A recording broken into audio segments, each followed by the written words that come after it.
I was addicted. And not to drugs or alcohol, but to instant gratification.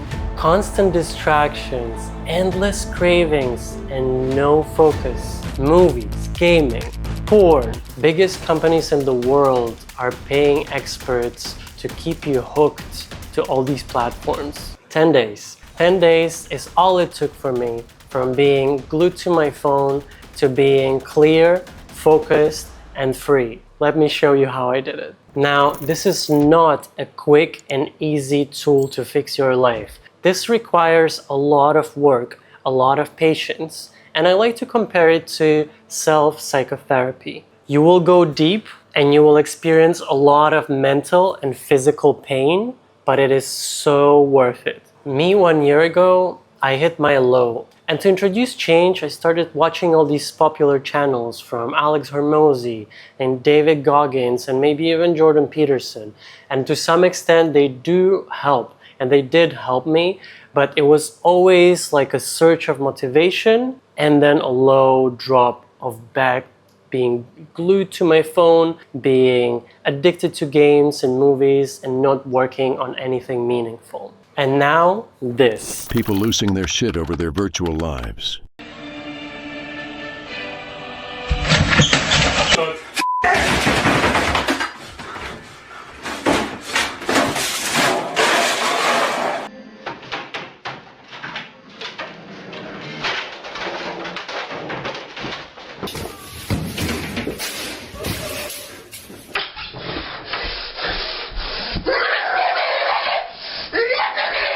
To introduce real lasting change, I really needed to think about how can I rewire my brain so that I don't have to use willpower anymore to do the hard things. What I really needed was a system to get rid of the bad habits and keep the good ones. I strongly believe that every solution starts with identifying what the problem is. So let's talk about dopamine. Your brain doesn't really know the difference between drug addiction and social media addiction. Both light up the same reward system in your brain. The difference? For drug addicts, we have these rehab centers, and they're almost everywhere.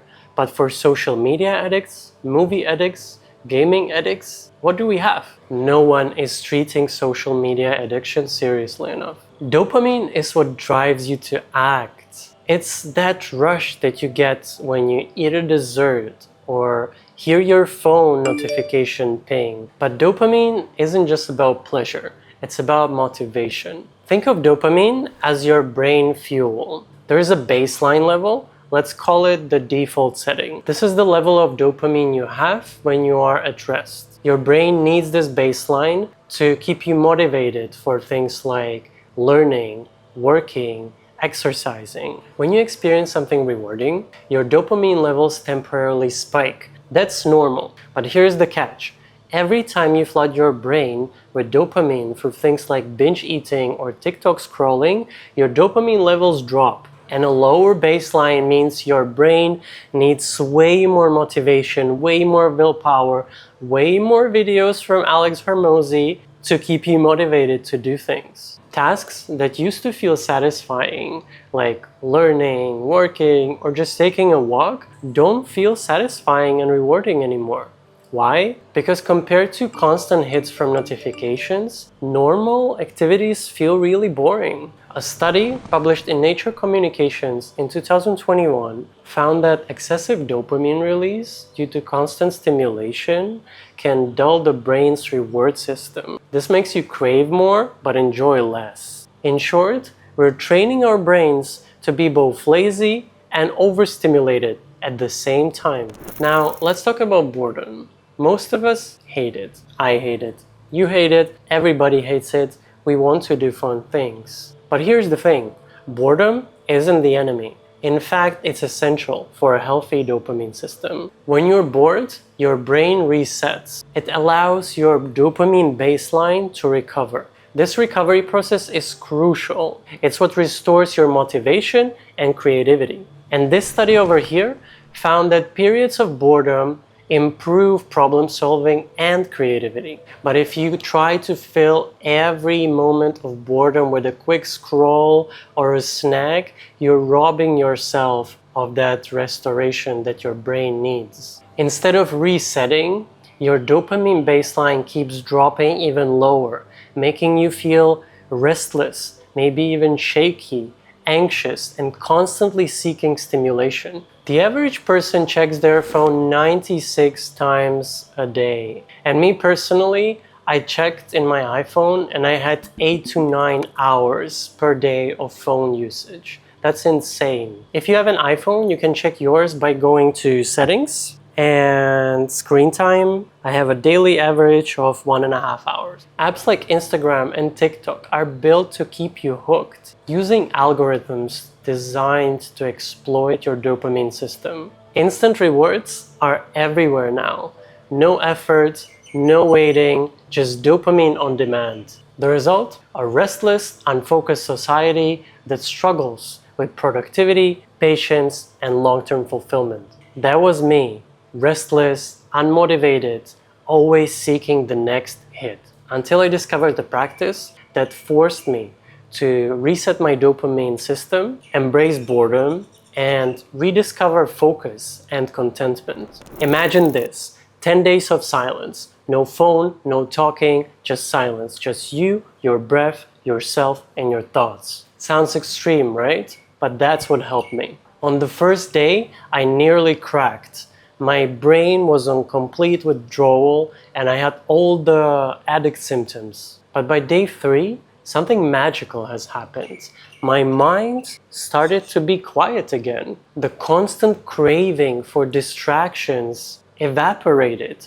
I started to feel like myself again after years of being hooked. The constant craving for distractions faded and I started to feel at peace for the first time in years. Here's why it works. This practice doesn't give your brain its usual dopamine fix. Instead, it rewires it so that it responds differently to cravings and discomfort in general. By the end of the 10 days, I felt like a completely different person, or I felt more like myself. And it's not just me. There's thousands of people doing these retreats every week around the globe. And this study found that silent meditation significantly reduces stress and increases emotional regulation. That's science telling you it works. But there's also thousands of people you can ask in person if it worked for them. And moreover, you can try it yourself. You're probably wondering, what exactly did I do in there for those 10 days that made such a big difference? Here are 3 key practices that made the biggest difference. For the first 3 days, I only focused on my breath. Sounds simple enough, but it's powerful. It changes your focus and it quietens the mind. It anchors your mind to the present moment, away from distractions. By day 4, I was learning to observe the sensations in my body without reacting. When I felt restless or bored, I didn't run to my phone.